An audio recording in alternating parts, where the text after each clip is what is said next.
제22대 총선 지역구 공천 신청을 마감한 결과 국민의힘은 경남에서 75명이 신청해 평균 4.7대 1의 경쟁률을 보였습니다. 도내에서 22명이 공천을 신청한 더불어민주당은 오늘까지 선거구별 후보자 면접 심사를 마무리했고 내일부터 단수 추천이나 경선 선거구를 발표할 예정입니다.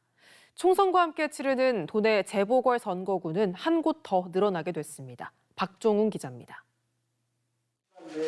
국민의힘 22대 총선 공천 신청 마감 결과 전국에서 849명, 평균 3.4대 1의 경쟁률을 보였습니다.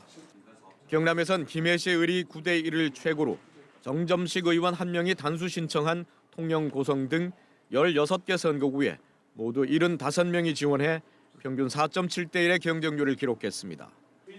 국민의힘 공천관리위원회는 이들을 대상으로 먼저 서류 심사로 부적격자를 걸러낸 뒤 오는 14일부터 지역별 면접을 실시합니다. 그런데 국민의힘은 전국의 공천 신청자 중 9명의 명단을 공개하지 않았습니다. 경남에선 2명이 비공개 대상에 포함됐는데 전략 공천을 위한 포석이 아니냐는 관측도 나오고 있습니다. 만일 전략 공천의 경우라고 한다면은 추가 공모를 통해서 그 윤곽이 드러날 수는 있겠지만 이번 경우는 아마 본인 당사자가 여러 이유로 비공개를 요청한 것으로 알고 있습니다.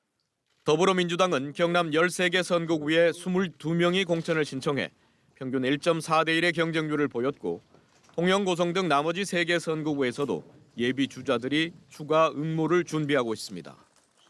국민의힘보다 공천 일정을 앞서 진행하는 더불어민주당은 지난달 20일 공천 접수를 마감한 뒤 선거구별 후보자 면접 심사를 마무리했고 심사 결과 발표에 이어 오는 19일부터 경선 일정에 돌입합니다.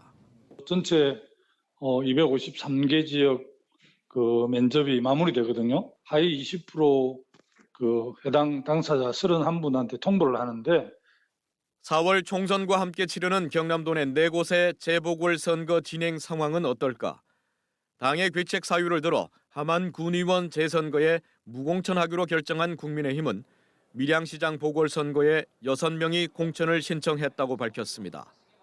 또 진해구 도의원과 김해시의원 재보선의 경우 경남도당에서 설 연휴 직후 공천 신청을 받을 예정입니다.